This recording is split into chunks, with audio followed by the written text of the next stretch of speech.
Assalamualaikum warahmatullahi wabarakatuh. Innal hamdalillah nahmaduhu wa nasta'inuhu wa nastahdihi wa nastaghfiruh. Wa na'udzu billahi min shururi anfusina wa min sayyiati a'malina. Man yahdihillahu fala mudilla lahu wa man yudlil fala hadiya lahu. Asyhadu an la ilaha illallah wahdahu la syarika lah. Asyhadu anna sayyidana Muhammadan abduhu wa rasuluh.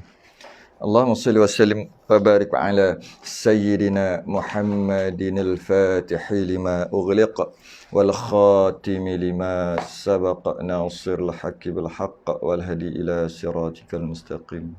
Sallallahu alaihi wa ala alihi wa ashabihi haqqa qadrihi wa miqdarihi al-azim. Allahumma nawwir bil kitabi basari wa atliq bi lisani wa shrah bihi sadri wa sta'mil bihi jasadi bihawlik wa quwwatika fa innahu la hawla wa la quwwata illa bika subhanaka la ilma lana illa ma 'allamtana innaka antal alimul hakim wa la hawla wa la quwwata illa billahil aliyyil azim. Amma ba'd. Alhamdulillah, kita rafa'kan kesyukuran. Pada malam ni sambung lagi pengajian kitab Idaman Penuntut. Masuk dulu. Saya nak setting sikit. Ada yang nak setting.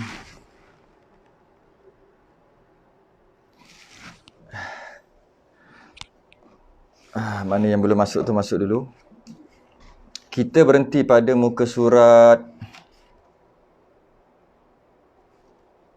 63 Jawi, Rumi 31. 63 Jawi, Rumi 31.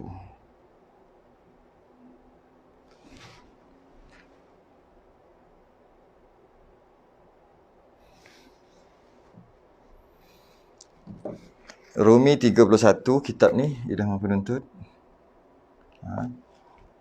Muka surat 31, perkara yang ke-39. Yang Jawinya rupa dia macam ni. Perkara 39 juga, muka surat 62. Ni kitab ni. Okey.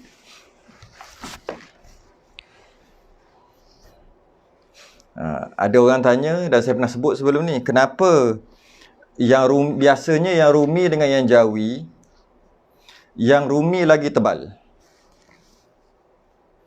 Contohnya ni kitab Aqidatun Najin ni kitab Aqidatun Najin yang Rumi tebal, yang Jawi nipis.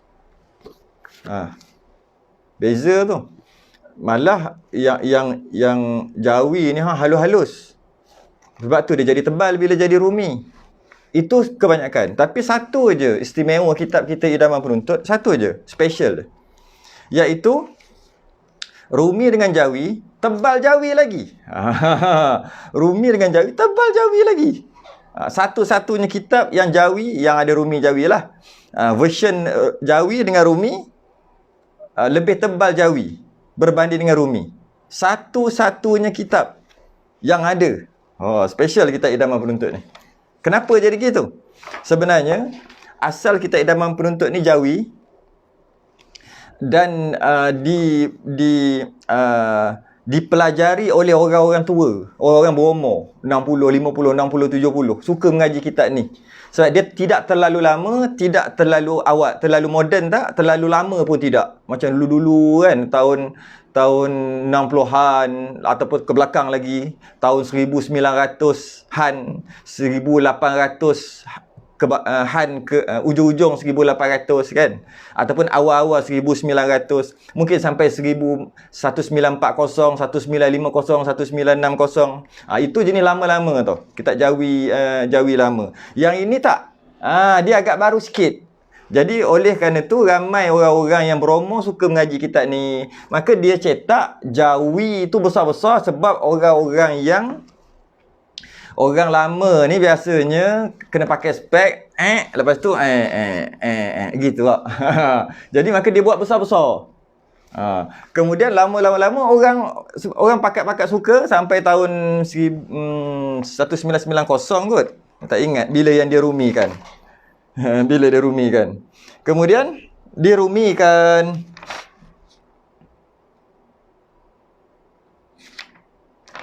1990, saya tak silap 1990 dia rumikan. Rumi dia buatlah tulisan standard.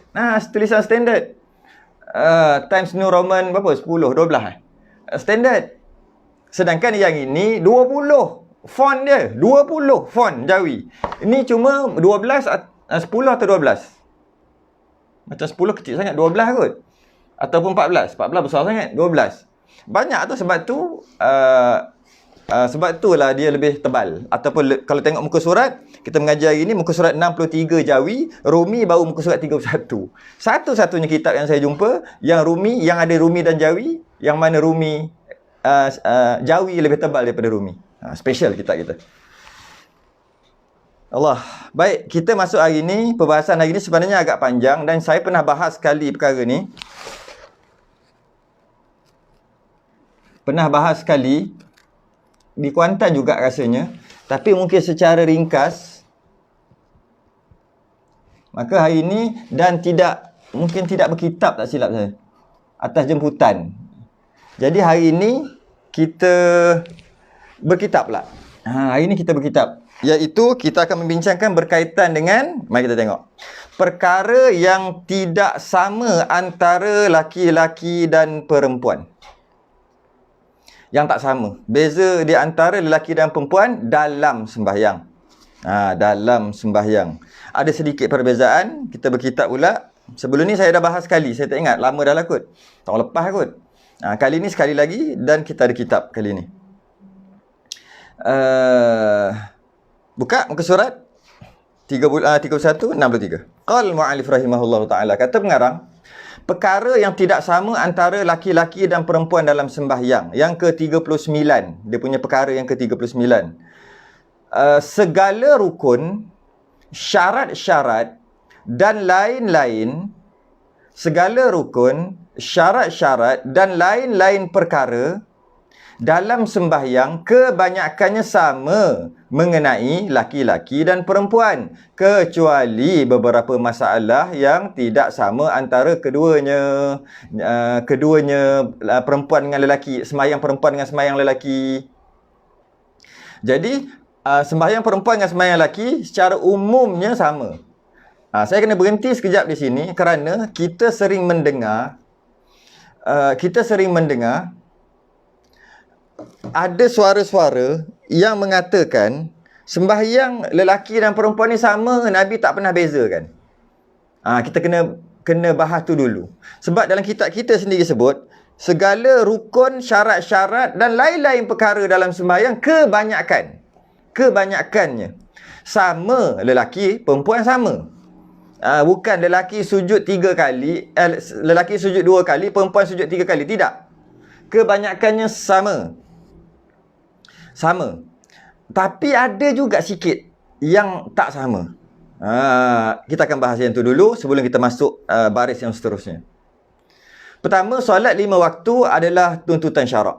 Itu nombor 1. Solat fardu 5 waktu adalah tuntutan syarak yang wajib dilaksanakan oleh umat Islam yang dah mukallaf dan akil baligh. Dan secara umumnya memang tak ada perbezaan di antara lelaki dan perempuan dari segi syarat-syarat. Nak kena ambil wuduk, perempuan lelaki sama. Kiblat perempuan lelaki sama. Kebanyakannya sama. Rukun-rukunnya sama, berdirinya sama, rukuknya sama, tahiyat awalnya, sunat abaatnya, tahiyat akhir, semua sama. Sunat hai'ah, semua sama. Kebanyakan. Dan yang diambil daripada hadis yang umum. Sallu kama ra'aitumuni usalli. Sembahyanglah kamu macam mana kamu lihat aku sembahyang, kata Nabi. Tu hadis tu. Sallu kama ra'aitumuni usalli. Sembahyanglah kamu macam mana kamu lihat aku sembahyang. Ra'aitumuni, lihat aku sembahyang.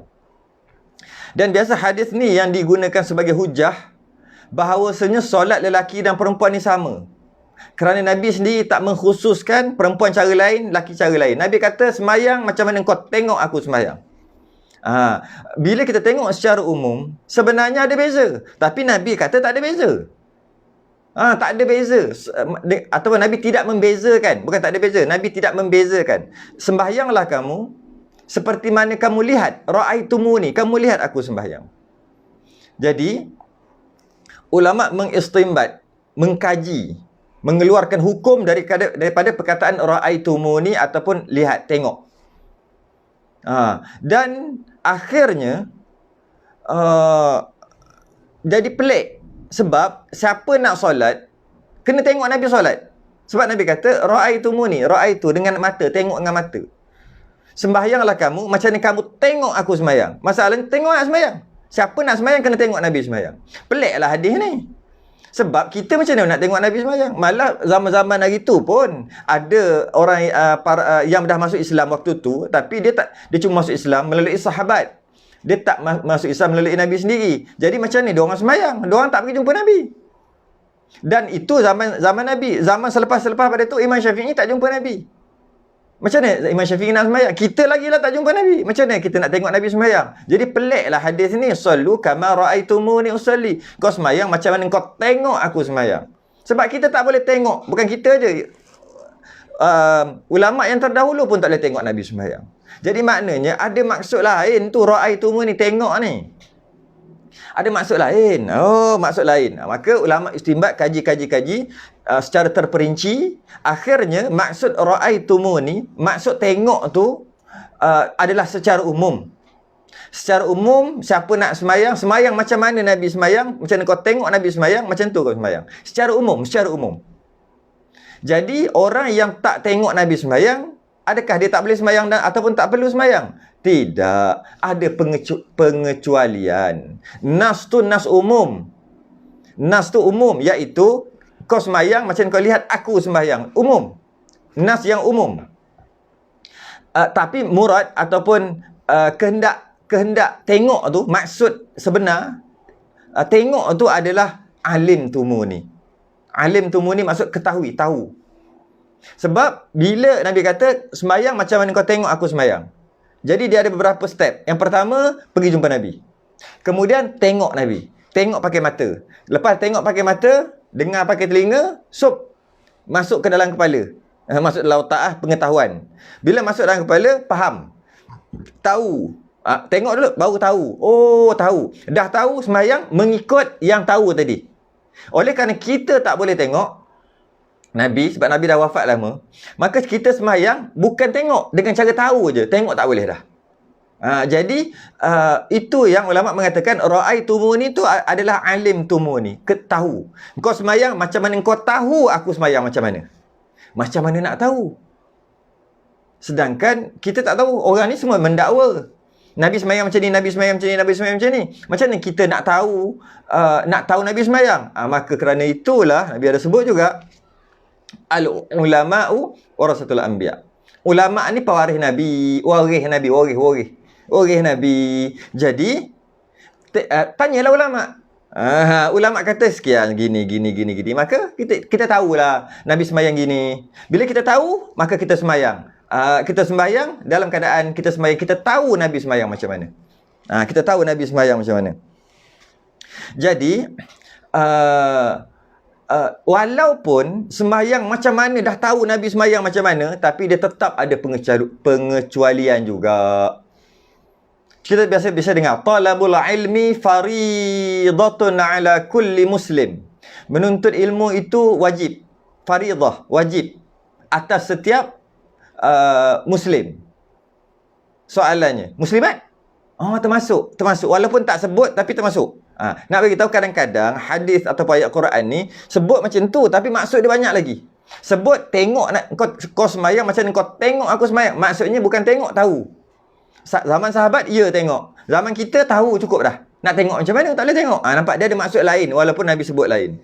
Jadi, Nabi sebut juga talabul ilmi faridah. Wajib. Menuntut ilmu tu wajib atas setiap Muslim. Macam dengan muslimat. Sama. Nabi tak sebut muslimat. Tapi bila Muslim, maksudnya muslimat sekali. Dia ada maksud lain. Macam tu juga, bila sebut wajib, maknanya tuntut ilmu tu wajib lah. Kan ilmu ada dua jenis. Fardu ain, fardu kifayah. Yang fardu kifayah tu yang sebahagian buat, yang lain tak payah. Nabi tak sebut pun pasal tu. Nabi kata menuntut ilmu itu wajib. Tapi dia ada pembahagian rupanya. Wajib terbagi kepada dua. Maksud Nabi ni adalah fardu ain. Tapi tak ada sebut dalam hadis tu. Tapi maksud dia fardu ain. Yang fardu kifayah memang wajib juga. Sebahagian buat, yang lain tak payah.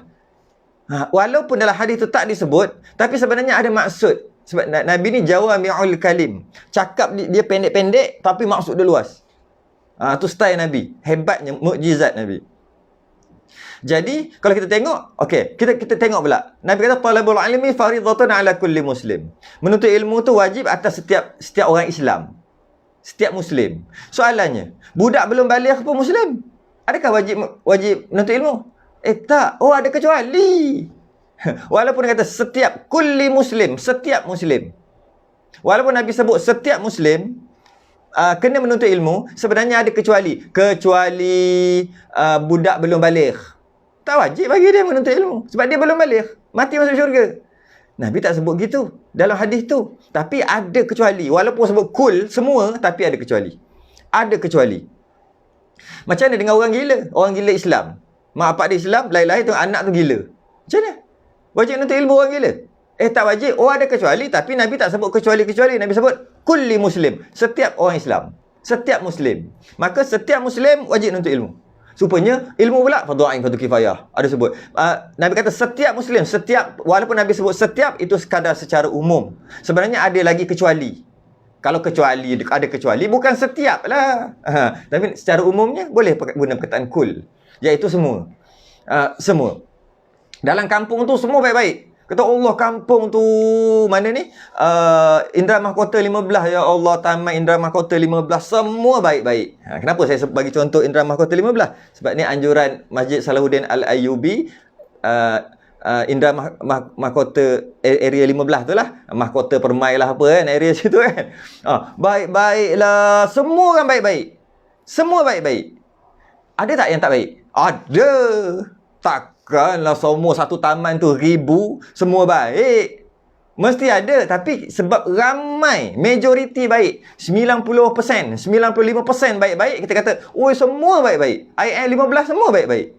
Padahal ada je. Seorang, dua, tiga, empat orang ada. Tapi sebab ramainya 1000 baik, takkan dengan sebab 2-3 orang tu kita kata tak baik kat situ. Mesti kita akan kata secara umum iaitu semua baik-baik. Itulah seumpama gitulah. Dia kata setiap muslim mesti belajar. Mesti belajar. Fardu, wajib belajar. Setiap muslim. Sebenarnya ada kecuali. Kecuali budak belum baligh. Kecuali orang gila. Nak belajar macam mana?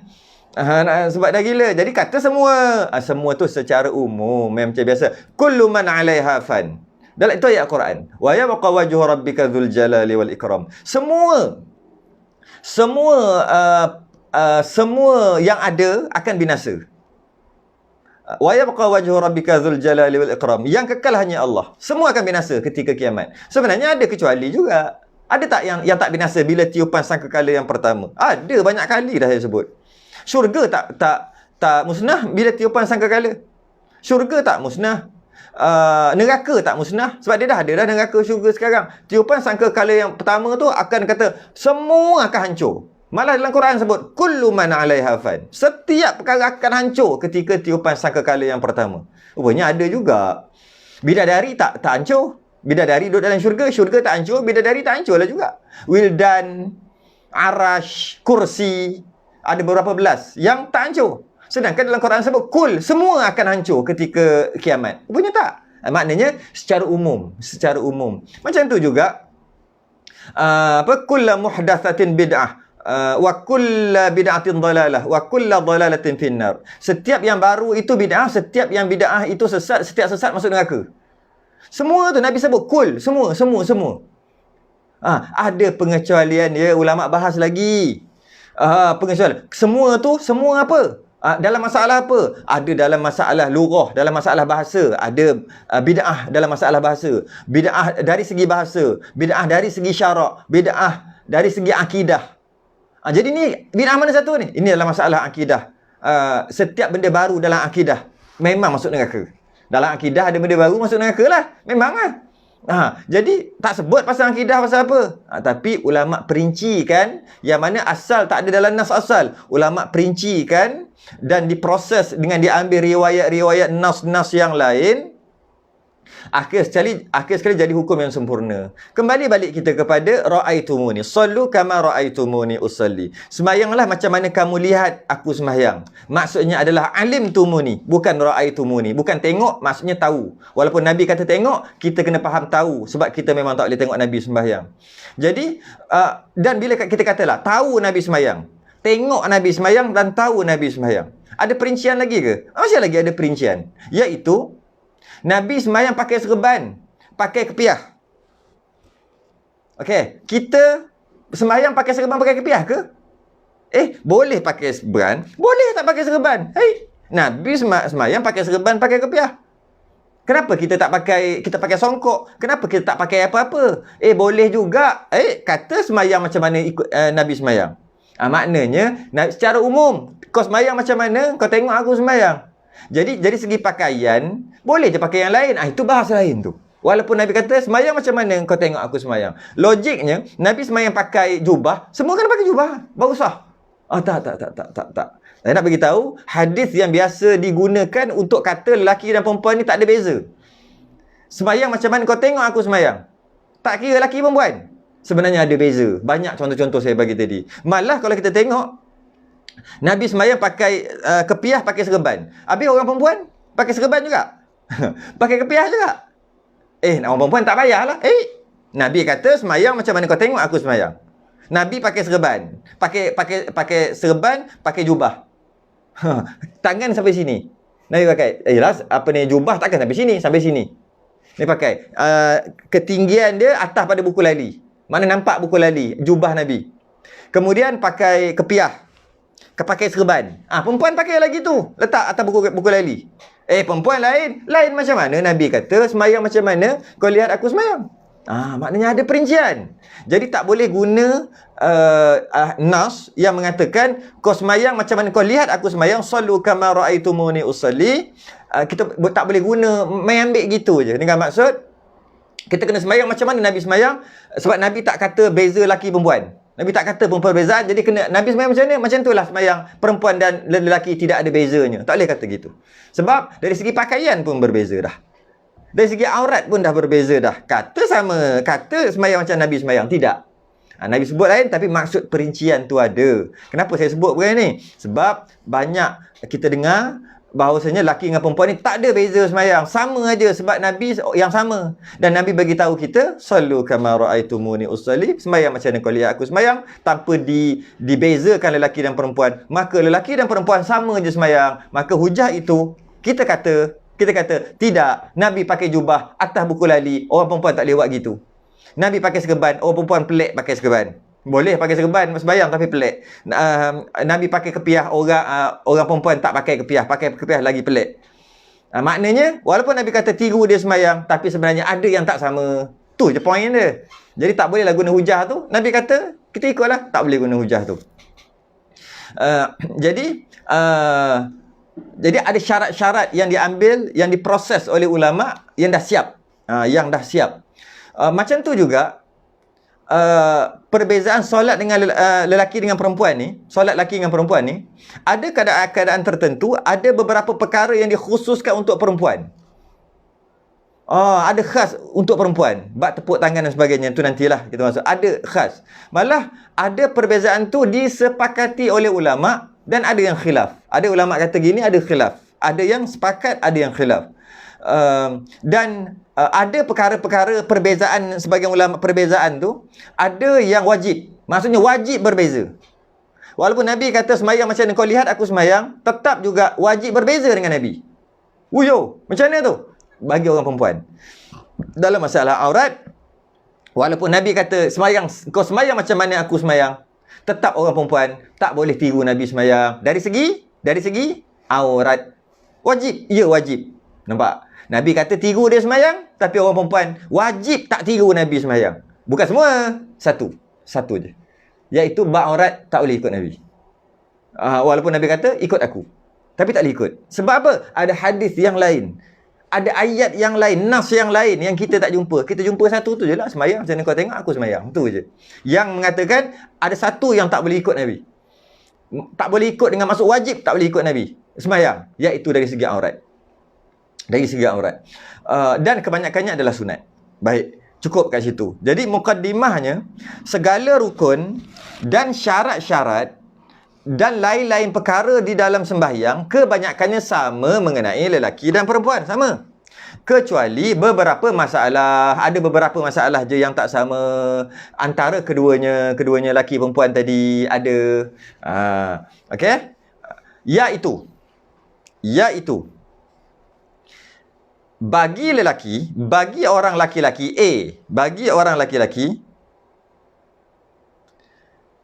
sunat merenggangkan dua sikunya dari dua rusuknya dan merenggangkan perutnya dari dua pahanya pada rukuk dan sujud. Merenggangkan dua sikunya dari dua rusuknya. Ini lelaki dulu. Maksudnya, bagi orang lelaki, sunat merenggangkan dua siku dari dua rusuk. Ni rusuk, ni siku. Renggang. Ni, renggang. Jauh. Kalau macam ni, kalau macam ni, namanya rapat. Ni rusuk. Ni rapat. Ni rapat. Ni renggang. Tengok ni je lah. Ni tak payah tengok. Ni. Renggang. Lelaki renggang. Macam mana? Rukuk dan sujud sama. Mana rukuk, renggang. Ni, jauh. Sujud, renggang. Lagi jauh. Bukan sujud je ni.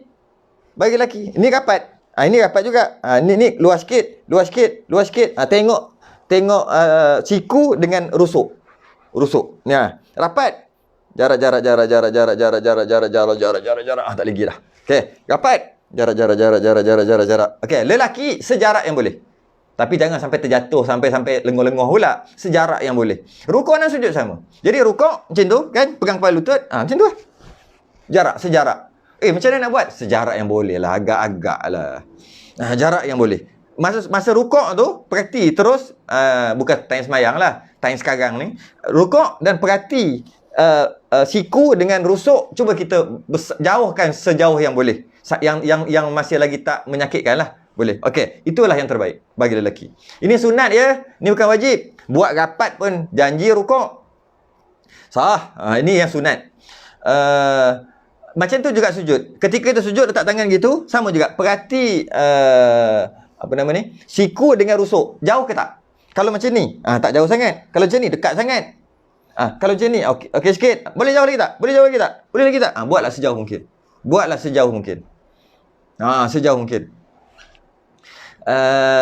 Kalau boleh jauh-jauh.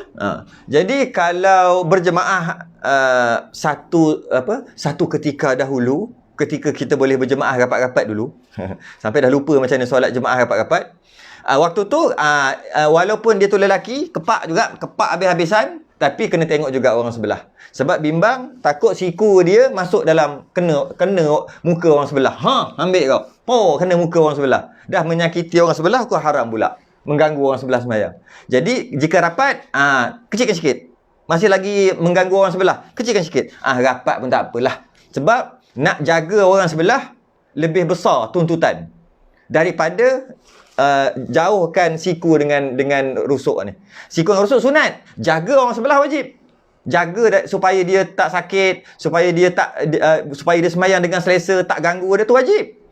Yang rapat-rapat. Ingat lagi lah. Budak-budak sekarang, baby-baby sekarang tak tahu semayang rapat-rapat. Ni cerita dulu. Satu ketika dahulu. Zaman yang sangat lama dulu. Kita pun dah lupa dah. Jadi, kena jaga juga orang sebelah. Sekarang, jarak-jarak. 1 meter, 1 meter setengah. Lagilah, time ni lah nak praktikkan. Tak payah fikir orang sebelah. Yang berapa? 2-3 orang. Yang 2-3 orang boleh pergi tu je lah. Kepaklah sehabis mungkin bagi orang lelaki. Sebab tak payah fikir orang sebelah dah. Sebab orang sebelah duduk jauh. Tapi kalau nanti rapat-rapat balik, tak tahulah tahun depan ke, berapa tahun lagi ke, mudah-mudahan tak lama je lah. Okay? Maka perhati, jaga juga orang sebelah. Jangan kita nak yang sunat, akhir sekali jadi dapat haram pula. Okay. Tu bagi orang lelaki. Bagi sujud, masa sujud, tu, gitu kan. Masa sujud pun kepak, sehingga kan, para sahabat mengatakan ketika Nabi SAW sujud, anak kambing boleh lalu kat bawah perut. Boleh lalu kat perut. Sebab renggang sangat tu, boleh lalu. Kerana ada dua bagi orang lelaki. Yang pertama, siku dengan dengan rusuk jauhkan. Dia kata kat sini. Yang kedua, merenggangkan perutnya daripada dua pahanya. Pada sujud, masa sujud, masa rukuk ataupun masa rukuk dan sujud, pertama kena perhati siku dan rusuk jauh. Settle satu. Yang kedua, ketika sujud lelaki, setelah perhati rukuk dan rusuk, perhati juga perut dan paha. Jauh mana? Perut dan paha. Ataupun perut dan lutut. Boleh juga. Perut dan lutut boleh juga. Perut dan paha boleh juga. Kalau dalam ni tulis apa? Perut daripada dua paha. Paha-paha lah. Perut dan paha. Tengah-tengah paha tu ke, dekat-dekat ujung-ujung dekat lutut ke. Cuba tengok jauh mana. Ketika sujud ni, ketika sujud. Ketika rukuk ni je. Sebab perut memang jauh lah kan. Dengan paha. Ketika sujud. Ketika sujud kan dia jadi gitu sikit. Maka kena perhatikan, selain daripada perhatikan siku dan rusuk, kena perhatikan juga paha dan perut. Jauh mana? Berapa jengkal? Berapa jauh? Lagi jauh, lagi baik. Lagi jauh, lagi baik. Lagi jauh, lagi bagus. Lagi jauh, lagi bagus. Sehingga kan kalau ni kaki, ni dia semayang macam ni, sujud ni. Ni kepala dia kat sini. Sujud ni. Kan? Maknanya ini paha, ini perut. Ni kepala. Kan? Jadi, kalau macam ni, makin tidak afdal. Makin jauh bagi lelaki sunat. Oh, macam ni terik habis ni. Ini sampai ke depan rasa kepala dia. Terik macam tu. Terik. Macam ni yang terbaik. Macam ni. Maksudnya ni straight, paha straight. Bengkok sikit tak apalah kot. Lepas tu macam ni. Terbaik. Tapi memang akan terik semua dekat urat-urat perut ni. Memang akan terik. Akan senak. Sebab para sahabat mengadu senak. Terik dekat perut. Sebab dia menjauhkan paha daripada perut. Tapi jangan sampai menegak pula. Agak-agak straight, paha straight gitu. Lutut bawah ni, straight gitu paha. Lepas tu, perut jauhkan sejauh yang boleh. Dia akan terik kat sini. Terik.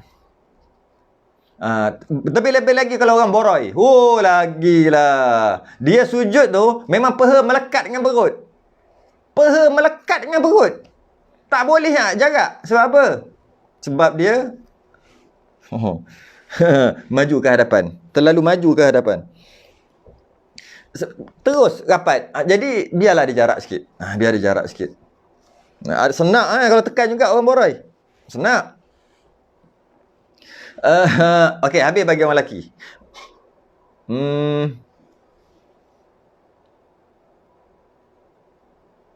Okey. Habis. Maknanya tangan kat situ macam ni. Habis. Settle. Rukuk dan sujud. Rukuk, jauhkan siku daripada rukuk sejauh mungkin bagi orang lelaki. Sujud, jauhkan siku daripada rusuk juga macam ni. Dan satu lagi, jauhkan perut daripada paha sejauh mungkin. Sejauh mungkin, lagi bagus, lagi jauh, lagi bagus. Jangan sampai menerap aja. Habis. Manakala orang perempuan tidak sunat berbuat demikian. Tak sunat buat gitu. Mujur orang perempuan, lega orang perempuan nak. Tidak sunat buat demikian. Macam mana? Demikian macam mana? Macam tadi lah. Kepak situ. Kemudian jauhkan perut daripada paha. Tak sunat. Habis tu macam mana? Bahkan mereka sunat merapatkan kedua sikunya dan rusuknya. Dan perutnya dan dua pahanya ketika sujud tu.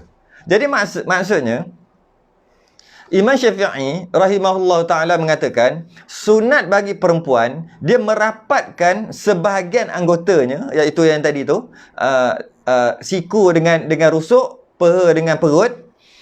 Sunat, kata Imam Syafi'i, sebahagian anggota, bukan semua, sebahagian anggota,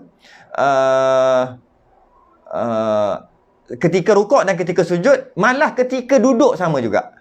Dalam kitab kita tak tulis bab duduk. Termasuk duduk juga. Duduk. Rapatkan. Semua tadi rapat lagi baik. Lagi rapat. Maknanya lelaki lagi buka lagi baik. Lagi afdal. Perempuan lagi rapat lagi afdal. Apa dia yang nak dikepitkan ni? Yang nak dirapatkan? Sujud, rukuk, sujud, duduk. Duduk di antara dua sujud ke? Duduk tayat awal ke? Duduk tayat akhir ke? Duduklah, duduk. Kenapa? Apa tujuan yang dibezakan ni? Dibezakan kerana nampak sopan. Nampak sopan je. Anak siapa lah ni? Nampak menantu. Nampak sopan aja. Dan layak bagi orang perempuan. Layaklah bagi orang perempuan terkepit-kepit. Itu layak. Layaklah. Ini lelaki kepit. Allah. Rasa nak duku kepala. Lelaki jangan kepit. Tangan duk gini. Tak boleh tengok ah. Jadi perempuan yang kena kepit. Ini tidak, perempuan tak terkepit. Laki pula yang duk kepit-kepit. Terbaliklah zaman sekarang ni. Ini adalah isyarat yang mana seorang perempuan perlu menutup, menyembunyikan auratnya sedaya upaya mungkin. Saya biasa sebut perkara ni. Saya nak ulang lagi. Tahu tak kenapa perempuan dikapankan dengan 5 helai, lelaki dikapankan dengan 3 helai. Sedangkan 5 helai pun jadi tanah juga, kain kapan tu. Jadi tanah je, hancur. 3 helai pun jadi tanah juga. Lelaki 3 helai, perempuan 5 helai. Masing-masing hancur, dimakan cacing. Kenapa dibazirkan macam tu bagi orang perempuan? Ini tidak adil. Kenapa? Maka ulama' mengatakan, orang perempuan 5 helai nak mengisyaratkan, nak suruh kita fikir sikit, suruh kita fikir.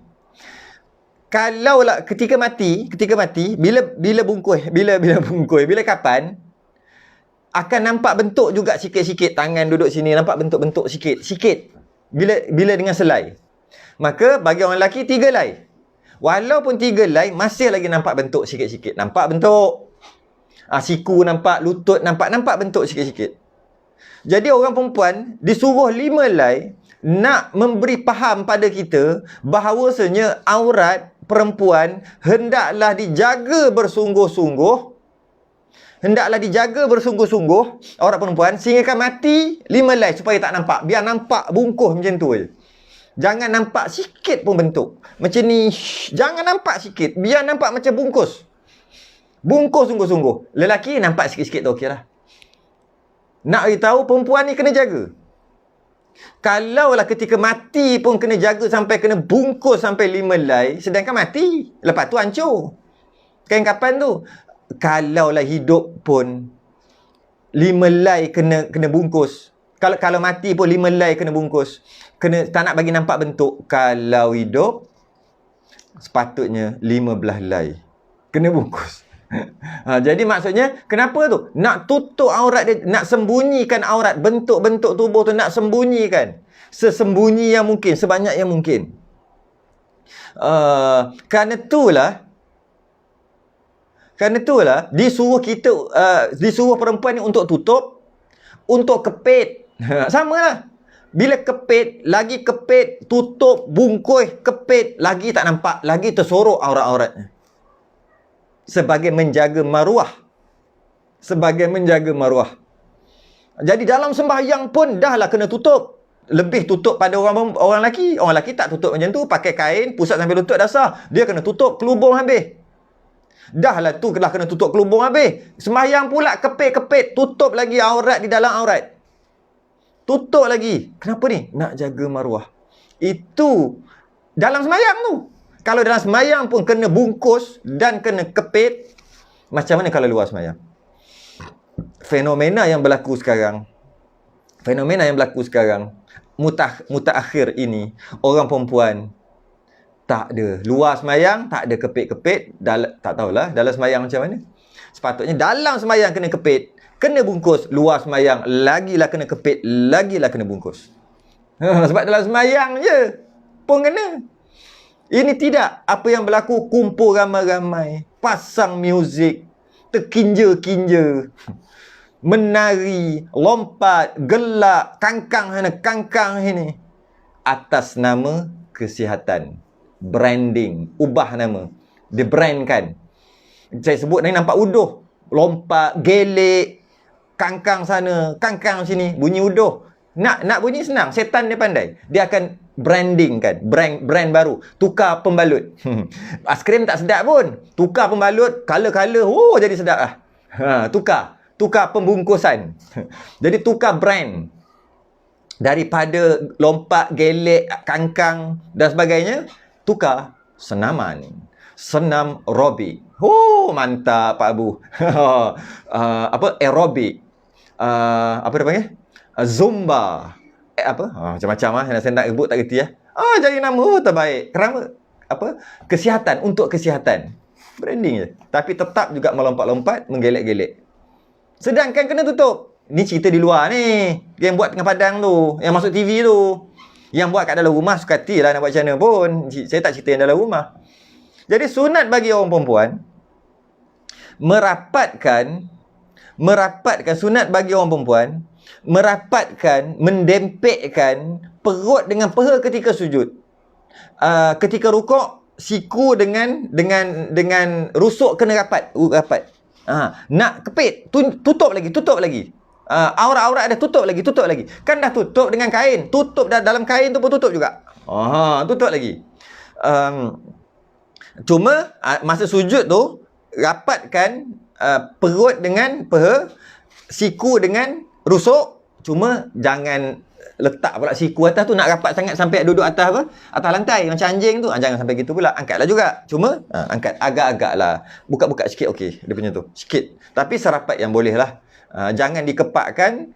Tidak dijarakkan di antara peha dan perut, di antara siku ataupun lengan dengan rusuk. Rapatkan serapat yang boleh. Tak semestinya rapat macam tu. Kalau macam ni pun kira rapat lah. Habis apa yang dimasukkan dengan buka? Buka tu gini. Kalau macam ni pun rapat lah. Tak rapat sangat tu lah. Rapat lah tu maksudnya. Tu maksud dia.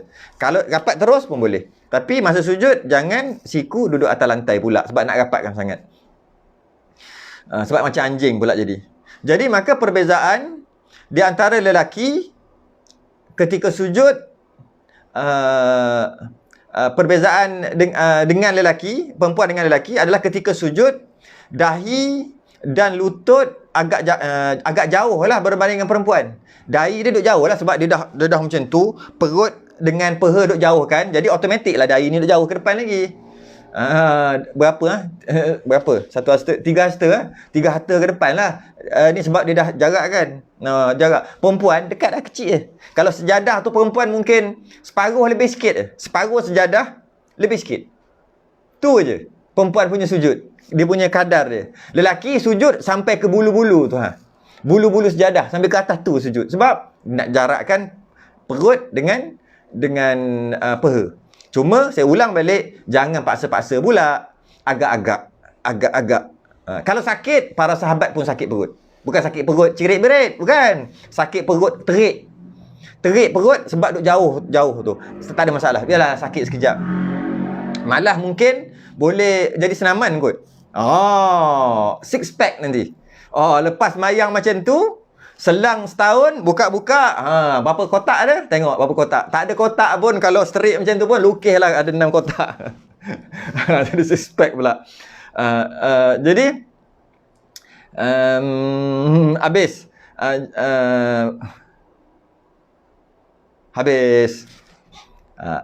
B pula ataupun bar. Sebelum tu saya nak tengok soalan kejap. Sebelum kita masuk, nak tengok ukur berapa dah?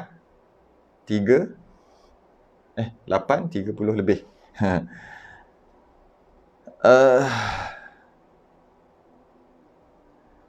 Okey, kita tengok takut ada soalan. Kalau ada soalan yang berkaitan, sebab kita nak alih pula aurat laki-laki antara pusat dengan lutut pula, nak alih ke situ.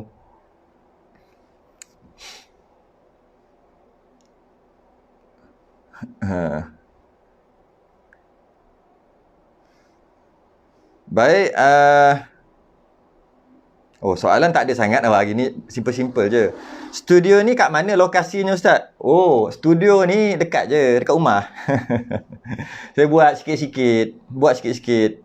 Sebab kita mungkin akan live ni mungkin lama lagi, tak tahu berapa lama. Kalau boleh balik masjid buka balik pun akan tutup balik, gitulah. Jadi saya buatlah cantik-cantik sikit studio ni. Beli-beli tampar-tampar gitu je.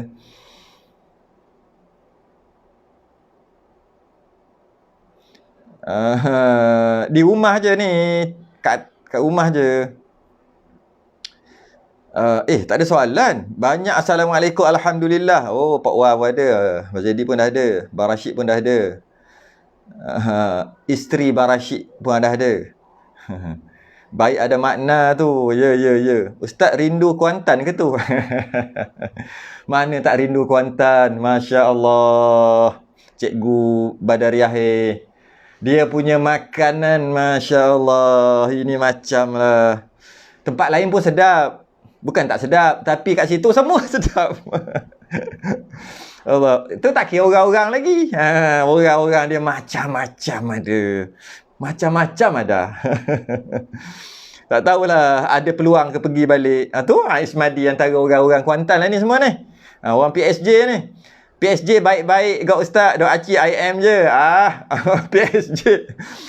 PSJ tak anjur kuliah. Nak sebut macam mana? Habis dah tutup surah, tutup je habis surah dia tu. On lah kuliah. Online pun. Apa nama? Tirulah. Apa ni?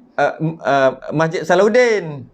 Tengok, walaupun off, walaupun tak boleh pergi, walaupun tutup, kuliah tak ada, online tetap jalan. Ini Bang Madi kita ni pun. Oh, dekat dekat Kuantan pun sama semua tak boleh kan?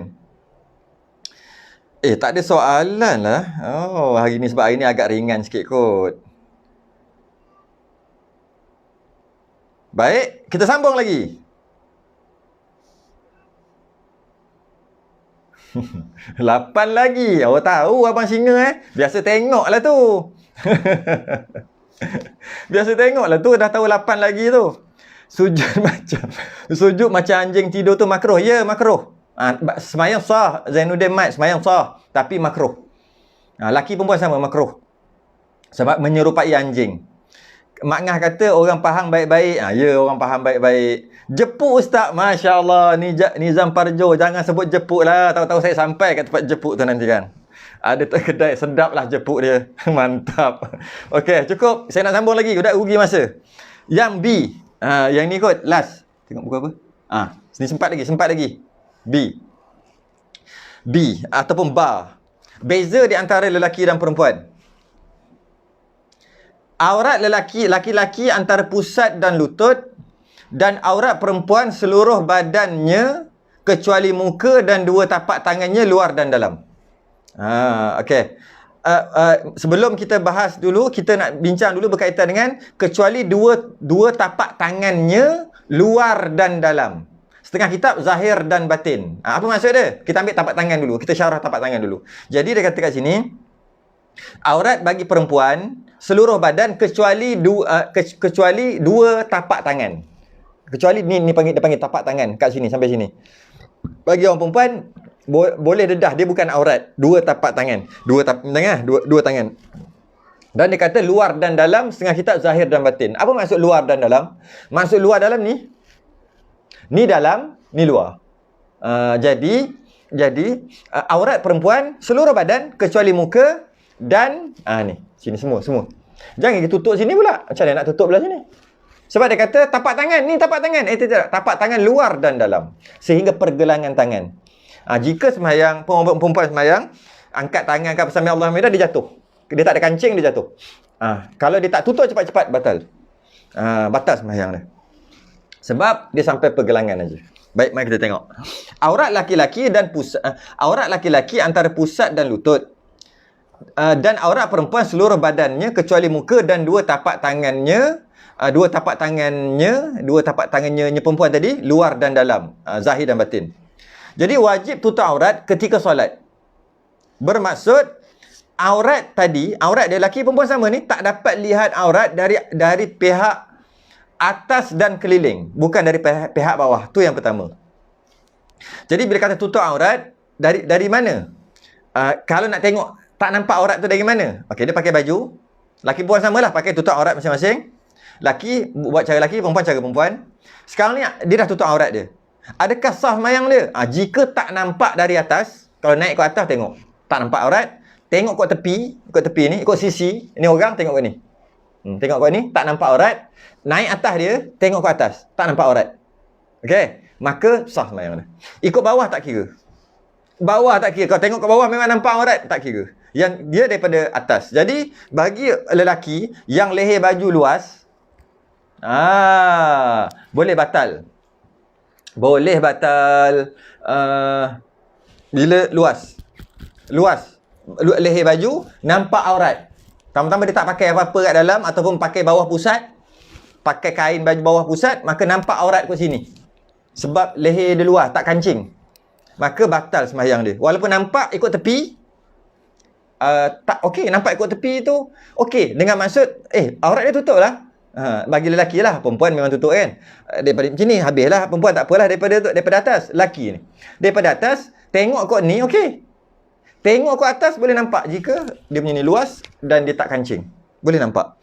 Orang tak nampak pun boleh nampak tak? Boleh nampak. Bila boleh nampak, batal.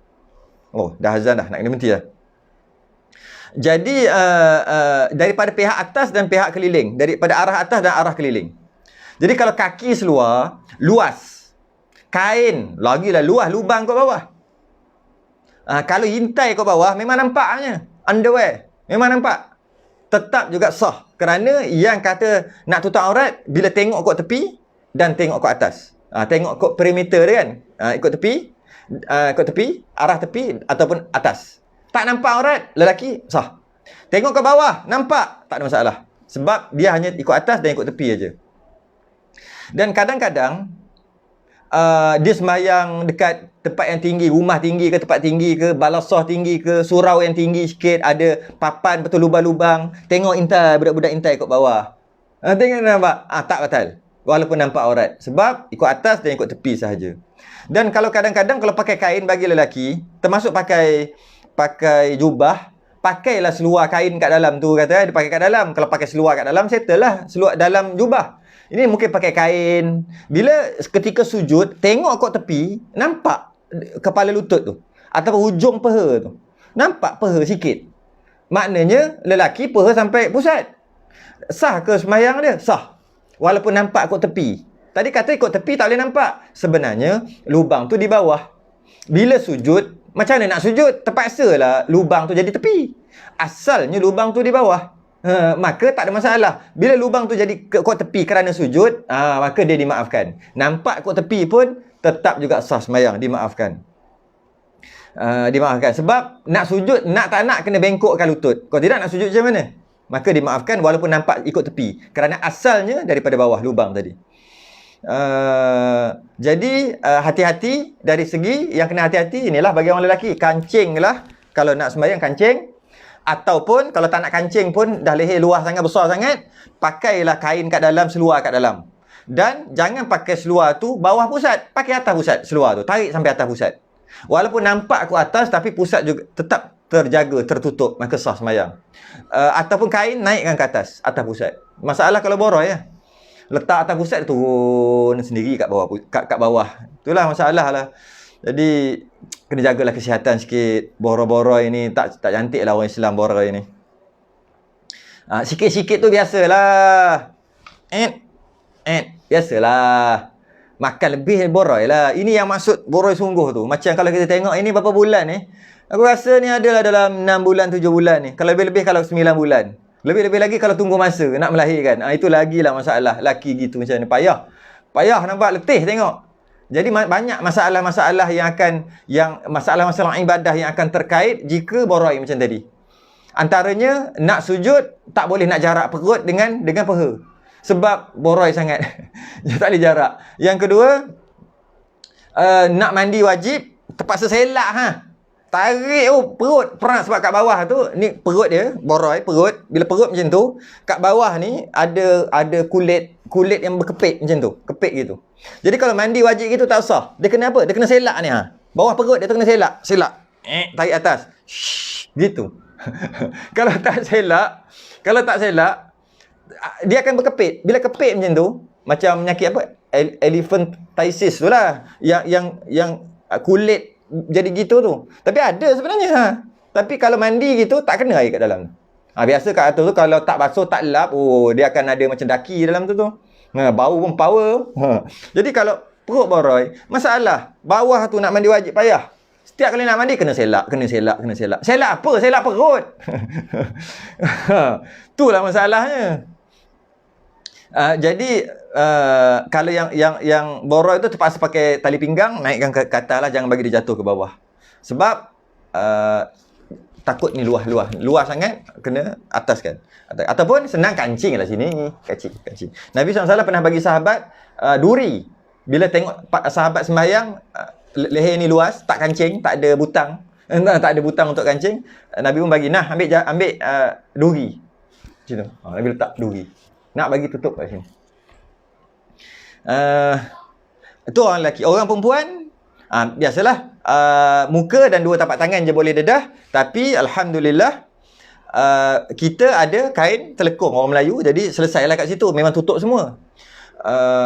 Dan kena jaga yang ini. Pertama kena jaga. Kalau tak tutup, kena jaga betul-betul. Kalau tutup pakai kain telekung, settle. Yang kedua kena jaga adalah dagu. Dalam orang perempuan, kena jaga dagu. Sebab dagu kena tutup sekali. Kerana dagu ni dalam kawasan muka juga, maka kena tutup sekali. Tak sah kalau tak tutup. Sebab bila pakai kat sini, menyebabkan nampak ni. Ini adalah aurat. Ini adalah aurat dia. Jadi kalau dia semayang, tutup gitu aja. Macam ni je, pakai kain telekung, tak sah semayang dah. Jadi pastikan yang ada 3 segi tu kan. Kain telekung yang ada 3 segi tu masuk 3 segi. Masuk 3 segi tu. Satu lagi, takut-takut tertarik, terpijak kan. Bila pijak kain telekung, dia akan tertarik macam tu. Jadi kalau ada 3 segi tu, dia kemas kat situ. Tak tertarik pula. Bila tertarik, kena tutup dengan segera. Kalau lambat tutup, batas semayang, kena semayang balik. Jadi hebatnya orang Melayu ni, orang Melayu ni kerana dia ada pakaian sembahyang dia sendiri, iaitu kita panggil kain telekung. Bangsa yang ada pakaian khusus untuk sembahyang adalah bangsa Melayu, iaitu kain telekung. Bangsa-bangsa lain tidak. Dari satu segi bagus, sebab sembahyang ada pakaian khusus. Lelaki perempuan sepatutnya kena ada pakaian khusus. Itu yang terbaik. Nak sembahyang, dia pakai pakaian tu, pakaian yang special, terbaik. Bukan pakaian harian dia, yang itu dia buat sembahyang. Boleh, tapi yang terbaik ada pakaian khusus bagi lelaki dan perempuan. Tapi lelaki tak adalah sangat. Masa maghrib iyalah, tapi masa zuhur kadang-kadang pakai pakaian kerja je. Bukan kata tak sah. Yang terbaik ada pakaian khusus, tukar jubah ke apa.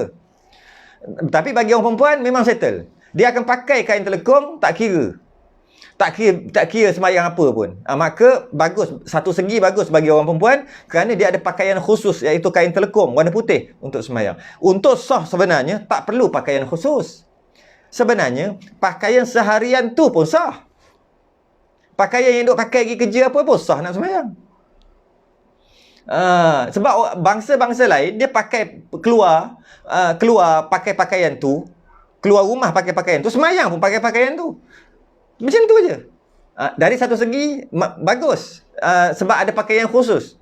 Tapi dari satu segi tak bagus pula. Sebab kenapa kena ada pakaian khusus untuk sembahyang?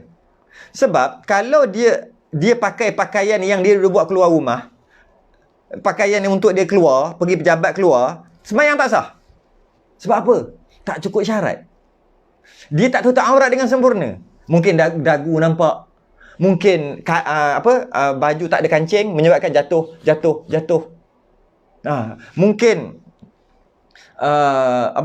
jadi oleh sebab tu, lebih-lebih lagi kalau kain terbelah, lebih lagi. Jadi sebab tu dia terpaksa ada kain telekung untuk sembahyang sah. Jadi maknanya sebenarnya dalam sembahyang, aurat dalam sembahyang dan luar sembahyang sama. Sepatutnya tak perlu pakaian kain telekung khusus, pakaian khusus untuk sembahyang bagi orang perempuan, sepatutnya tak perlu. Sebab yang mana yang dia duk pakai keluar, yang tu lah boleh buat sembahyang. Tapi kita ni, yang pakaian yang buat keluar, yang tu tak boleh buat sembahyang. Sebab tak cukup syarat. Maknanya kita keluar dah aurat dah. Sebab tu kata, dari satu segi bagus. Sebab ada pakaian khusus untuk sembahyang bagi orang perempuan, iaitu kain telekung. Tak ada kain telekung, macam tak sah je sembahyang, kita rasa. Bagus dari satu segi. Sangat baik dari satu segi.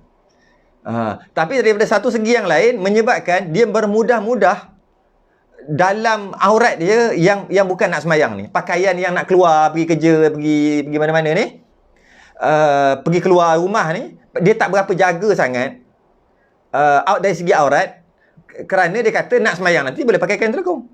Maka tak sibuklah dia untuk kancing ni. Ramai orang pakai tak kancing ni. Sebab apa? Sebab kalau nak semayang nanti pakai kain telekong. Cuba nak semayang pakai kain tu juga. Pakai baju tu juga. Dia akan jaga sungguh-sungguh. Pertama, kain telekong tutup sini. Jaga sungguh. Yang kedua, mesti ada kancing. Sebab kalau dia Allah, perak jatuh. Allah tak salah. Sekejap. Pegang. Allah. Boleh je. Tak angkat pun tak apa macam ni. Allahu Akbar. Betul? Sami Allah. Oh, jatuh. Mengelupur nak ni jatuh ni. Tambah-tambah pakai kain satin lah. Sutera lah. Itulah. Korean silk lah. Italian silk lah. Apalah. Macam-macam nak pakai lagi lah. Licin. Prop jatuh. Jadi dia tahu.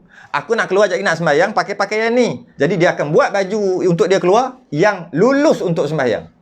Kerana kalau lulus untuk sembahyang, luluslah untuk keluar. Tiba-tiba ada kain telekong. Jadi pakai pun tak kisah. Nak sembahyang tu pakai kain telekong. Itu kelemahan dia. Itu keburukan. Yang terbaik, pakaian yang nak keluar pun lulus. Syarak. Pakaian nak sembahyang pun ada pakaian asing. Itu terbaik. Itu yang terbaik. Jadi hati-hatilah orang perempuan ya. Sebab aurat ni hati-hati. Habis B. Tengok C pula.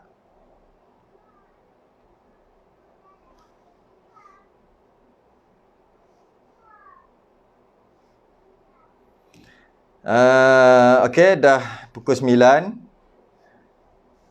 Kalau aurat terdedah sebab pakaian singkat, wajib kita tegur terus atau lepas orang tu solat? Bila pakaian dia terdedah tu sekejap. Maksud macam tu je, maka dia dimaaf. Terdedah sekejap. Sekejap tu kadar tumaninah. Kalau mudah-mudah kita kata 2 saat. 2 saat ke bawah. 1 saat, 2 saat ditutup balik. Maka tak payah tegur, malah tak batal sembahyang dia. Sebab dia terdedah sekejap. 1 hingga 2 saat. Kejap sangat. Tapi kalau dah 3 saat, lama dah. 3 saat, 4 saat, 5 saat dah lama. Maka batal sembahyang dia. Kena bagi tahu lah. Batal tadi sembahyang. Aurat terbuka. Tapi kalau 1-2 saat, tu tutup balik. Sama ada dia tutup, ataupun angin tutup, ataupun tak kisahlah. Janji tertutup balik dalam masa sekejap. Terbuka. Pop. Tutup. Terbuka. Tutup. Macam tu. Terbuka. Tutup. Tapi terbuka. Tutup. Tak boleh. Habis. Lama dah. Lama dah. Terbuka. Tutup. Lama dah rasa tu. Dia terbuka. Tutup. Tu boleh lah tu. Terbuka. Terus tutup. Boleh lah tu. Agak-agak lah dia punya masa tu. Jadi kalau dah lama, terbuka lama tu, dah batal sembahyang dia. Kena bagi tahu, batal sembahyang ni. Kata gitu. Dia pun tengok. Bahal pula Muhammad ni. Diam lah. Takkan nak tolak dia. Bergaduh pula kat situ. Lelaki solat pakai t-shirt. Sama juga. Zulkifli Abdul Rahman. Sama juga. Pakai t-shirt. Dah lah pakai t-shirt ada gambar-gambar. Yang pertama makruh sembahyang. Kemudian pula makruh lah tapi masih lagi sah. Lepas tu pula tak masuk dalam. Tak masuk. Sebab apa tak masuk dalam? Malas. Sedangkan pendek. Kalau panjang tak apalah, tak masuk sampai ke punggung, tak apalah, masa sujud tu tak ada masalah. Tapi kalau pendek agak-agak je dengan seluar dia tu, seluar dengan baju, tutup sikit aja. 1-2 inci je. Bila sujud dia selak nampak lurah dendam kat situ. Maka batal lah sembahyang. Betul sibuk tu tarik masa sujud. Masuklah ke dalam. Zaman PKP ni ramai semakin boroi, betul. Tak dinafikan. Sebab tempat yang paling kerap dia pergi adalah di dapur dengan tempat tidur. Alhamdulillah.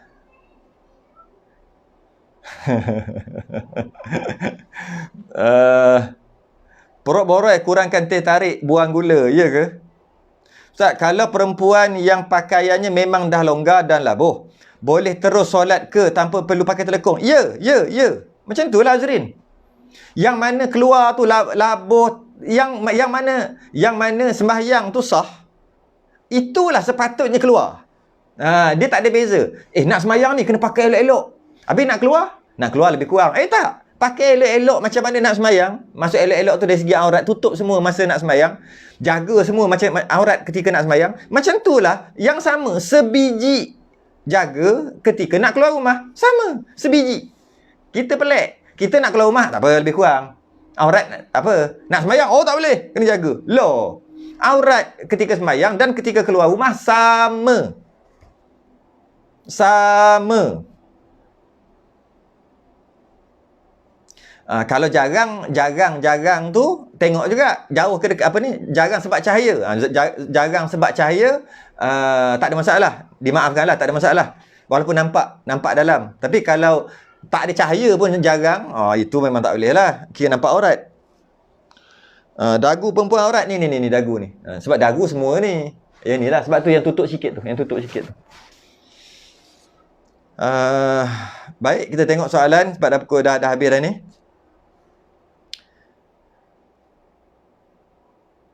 Perempuan kena pakai stokin tangan dan stokin kaki.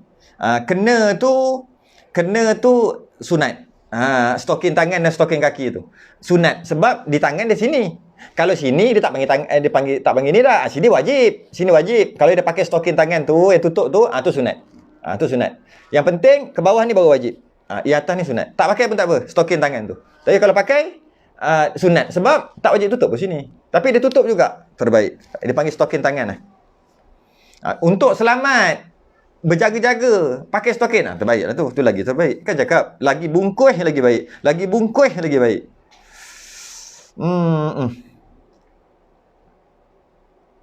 Pakai tali pinggang haji. Betul juga. Anip. Kalau perempuan guna sarung kaki tapi kainnya tak tutup dengan kain, macam mana? Tak ada masalah, Mak Ngah. Yang penting tutup aurat. Kalau katalah kain dia sampai buku lali. Kain dia sampai buku lali aja, kain dia. Kalau dia tak pakai sarung kaki, tak pakai stokin, nampak kaki, tak sah sembahyang. Jadi macam mana dia buat? Dia pakai stokin dan kain dia tutup sampai buku lali je. Mungkin atas buku lali je agaknya. Macam tu. Tapi dia pakai stokin. Stokin tu tutup sampai betis. Sah. Kerana dalam sembahyang yang tutup aurat adalah warna kulit. Jangan nampak warna kulit. Bentuk tak ada masalah. Nampak bentuk dalam sembahyang tak ada masalah. Saya biasa bagi contoh. Dia sembahyang pakai bikini. Orang perempuan sembahyang pakai bikini. Ketat habis semua. Tapi tutup. Sini semua tutup ni Tutup. Tutup sini Tutup. Okey, tutup. Sah sembahyang. Walaupun nampak bentuk. Tapi keluar rumah haram. Tapi sembahyang dalam rumah sah. Hukumnya makruh. Tapi sah.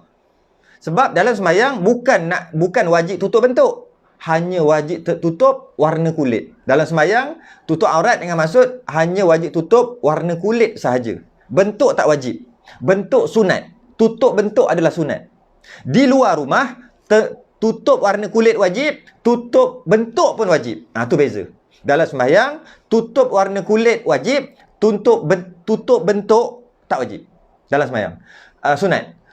Di luar sembahyang, di luar rumah, tutup warna kulit wajib, tutup bentuk pun wajib.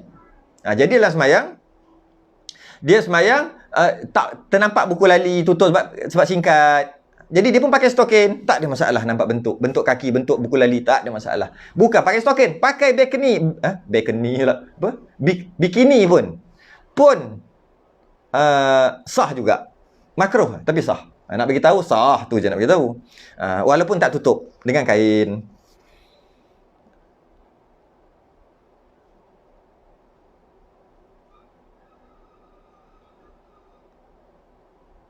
Baik, alhamdulillah. Habis semua soalan, masa pun dah tamat. Kalau kain telekung tu nipis, bila berdiri nampak bentuk kaki, boleh ke? Dah sebut dah Zainul Rafa. Bentuk tak ada masalah. Pakai bikini pun tak ada masalah. Yang nak tutup warna kulit. Warna kulit yang nak tutup. I love stokin tangan dan kaki. Tak pakai rasa macam tak pakai baju. Terbaik lah tu, Zuria. Terbaik lah. Itu apa? Value added. Nilai tambah. Nilai tambah tu yang terbaik tu. Yang wajib, memang wajib dah. Nilai tambah tu yang tanda kita bersungguh-sungguh nak mematuhi perintah Allah dan Rasul. Yang wajib memang dah kena buat. Yang value added, yang lebih tu. Yang lebih tu yang bagus tu. Yang wajib. Sembahyang subuh nak bagus apa? Sembahyang Zuhur nak bagus apa? Nak kata bagus? Tak. Sebab wajib. Tapi yang bagus je sembahyang sunat, qabliyah, ba'diyah, witir, duha. Tu bagus tu. Kat situ. Untungnya kat situ. Samalah. Tak pakai stokin, kaki, tangan tak wajib. Tapi pakai, itulah value added. Nilai tambah. Ustaz, laki rambut panjang sunat ikat atau sunat lepaskan rambut, adakah berbeza pendapat antara mazhab? Azrin, yang bagi orang lelaki, dia beza lelaki dengan perempuan. Bagi orang lelaki, rambut panjang makruh ikat. Bagi orang perempuan, rambut panjang tengok dulu. Kalau ikat, kalau tak ikat, orang perempuan tak ikat rambut sebab dia duduk dalam, tak ikat dan tak ganggu apa-apa pun. Dia tak pergi keluar habis-habis semua keluar. Dia tak ganggu apa pun, maka makruh, sunat tak ikat juga bagi orang perempuan. Bagi orang lelaki, ikat rambut makruh. Itu je, habis cerita. Full stop. Ikat rambut makruh ketika sembahyang, makruh. Tutup, titik. Bagi orang perempuan, rambut panjang tengok dulu. Jika dengan dia tak ikat, okey je. Maka sunat tak ikat, janganlah ikat. Tapi kalau dia tak ikat, berterabur, maka ikatlah. Berterabur tu maksud dia keluar habis. Sebab rambut orang perempuan panjang keluar habis. Macam tu ikatlah. Tapi kalau tak ikat pun okey. Lepaskan rambut pun okey je, tak ada apa, elok lepas. Bagi orang lelaki, titik, makruh kalau ikat. Kerana apa? Kerana bila kita sujud, bukan kita je sujud. Tapak tangan kita sujud sekali lah, berkaitan tapak tangan. Dahi kita lebih-lebih lagi sujud. Hidung kita sujud. Okay. Lutut kita sujud. Kaki kita sujud. Pakaian kita sujud. Pakaian kita. Maknanya pakaian dan tubuh badan sujud sekali. Termasuk tubuh badan adalah rambut. Semua nak sujud. Tiba-tiba rambut yang nak sujud sekali kita tak bagi sebab kita ikat bagi orang lelaki ni. Maka kesianlah kat rambut. Macam itulah. Tak dapat sujud. Sedangkan kalau boleh kita nak sujud semua. Bukan sahaja anggota badan. Dengan pakaian nak sujud. Dengan rambut nak sujud. Malah hati pun nak sujud. Dalaman pun nak sujud juga. Itu adalah sujud yang sebenar-benarnya. Yang terbaik. Tiba-tiba semua sujud. Tapi rambut tak boleh sujud. Kesian dia. Maka itu makruh. Sial dia tak boleh sujud. Dan ataupun sujud, semua sujud badan. Tapi hati tak sujud. Bukan tak guna. Tak sampai matlamat juga. Maksudnya hati tidak merendah. Sujud. Hati duduk gitu juga. Duduk belagak gitu juga. Jadi dari segi tasawuf lah tu. Okey, jadi makruh lelaki. Sebab apa? Sebab bila sebut panjang lelaki,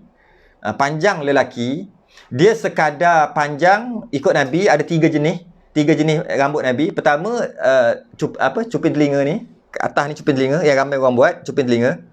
Dia ada apa? Jummah lah. Dia ada istilah-istilah rambut Nabi nama. Lamah, jummah. Okay. Pertama sampai kat cuping telinga, itu paling ramai sekali lah. Sunnah Nabi tu. Sunnah Nabi sampai cuping telinga. Okay. Yang kedua, di antara bahu dengan telinga. Ini yang saya suka.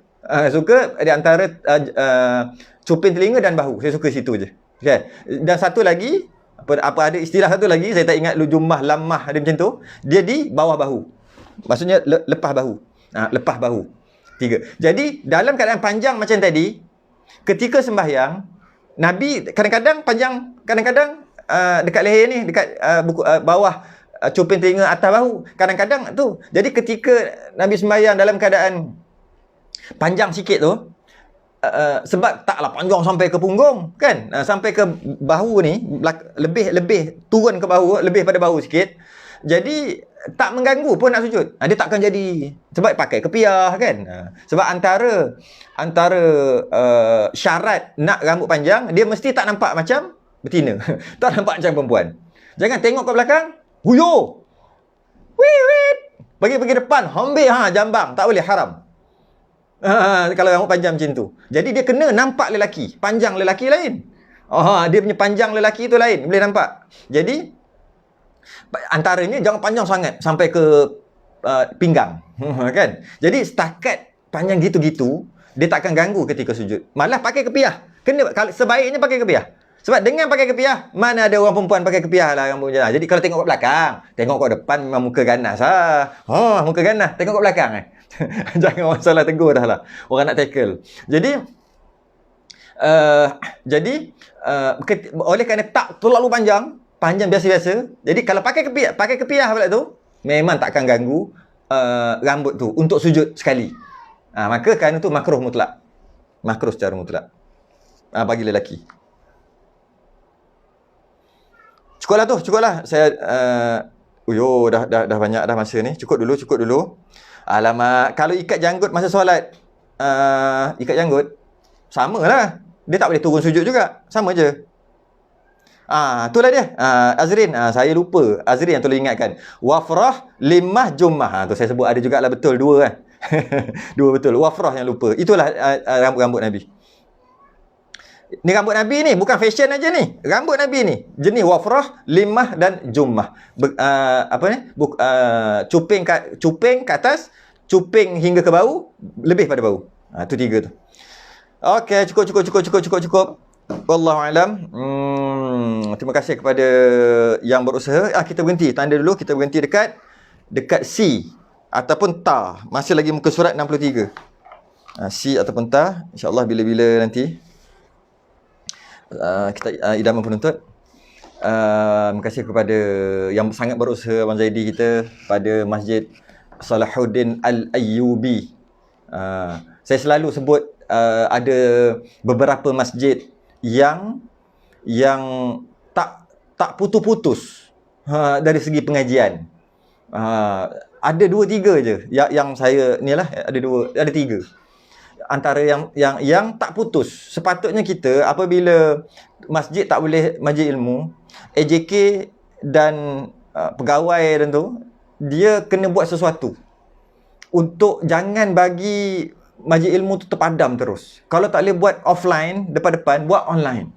Kena. Kalau tak boleh tiap minggu, sebulan sekali, tapi kena. Dia tak boleh mati gitu. Tak boleh. Kesian dekat pertama jemaah ataupun ahli qaryah. Kesian kat situ. Yang kedua, sambil-sambil tu boleh kutip dana. Kan letak nombor akaun apa semua. Ramai dah buat gitu. Boleh tak? Jadi dana tu dapat sama je. Sebab kalau orang ni nak bagi orang, kadang-kadang payah sikit. Bagi orang tu, bagi ustaz tu, dia payah sikit, kadang-kadang dia berat. Tapi kalau bagi surah masjid, dia ringan sikit. Sebab dia lebih meyakinkan. Jadi letak nombor gitu, maknanya boleh dapat balik. Maksud boleh tu balik. Jadi jangan berhenti. Antara yang terbaik lah. Setakat ni di Kuantan, setakat ni paling banyak Masjid Salahuddin Al-Ayyubi. Yang paling banyak sekali kuliah. Masjid Pelindung ada juga sekali-sekala. Masjid apa nama tu? Syakirin Baluk Perdana pun ada. Atau itu pun boleh lah, baru start. Tapi Masjid Salahuddin pioneer, orang yang terawal. Patutnya yang lain tu, masjid lain tu, yang mana Semadi mana Semadi? Allah, PSJ tu, surau PSJ tu. Tutup. Buatlah mesyuarat. Buat online. Semadi, mana Semadi ni? Buat supaya sambil-sambil tu letaklah nombor akaun. Dia antara usaha yang sangat baik. Setakat ni tak banyak. Di Selangor agak banyak juga. Di tempat lain tu agak kurang. Di Selangor agak banyak juga masjid yang buat gitu. Dia tahu. Bukan sekadar majlis ilmu. Dapat juga masuk dana. Tak dapat banyak, dapat sikit. Dan dapat pahala lagi. Dapat pahala yang dapat siapa yang berusaha AJK yang setuju, kita buat undian ke, kita buat cadangan. Siapa setuju? Saya setuju. Akhir sekali berjayalah buat online. Yang setuju tu semua ada kat dia.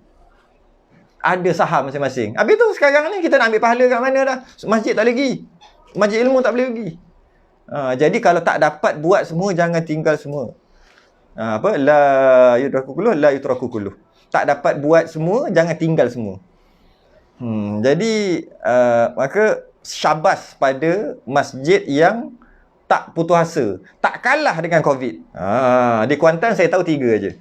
Yang terbaik, yang nombor 1 Masjid Salahuddin lah. Yang nombor 1. Yang lain nombor 2, nombor 3 lah, sebab dia jarang-jarang. Ini lagi selalu. Jangan kalah dengan COVID. Kalah apa dari segi mengaji? Jangan kalah dengan COVID ni. COVID ni ujian bagi kita. Kita kalah dengan ujian yang Allah bagi. sayang, rugi. Berapa ramai tengok je lagi kita tengok, berapa ribu tengok ke, 1000 ke, berapa ribu tengok semua tu saham.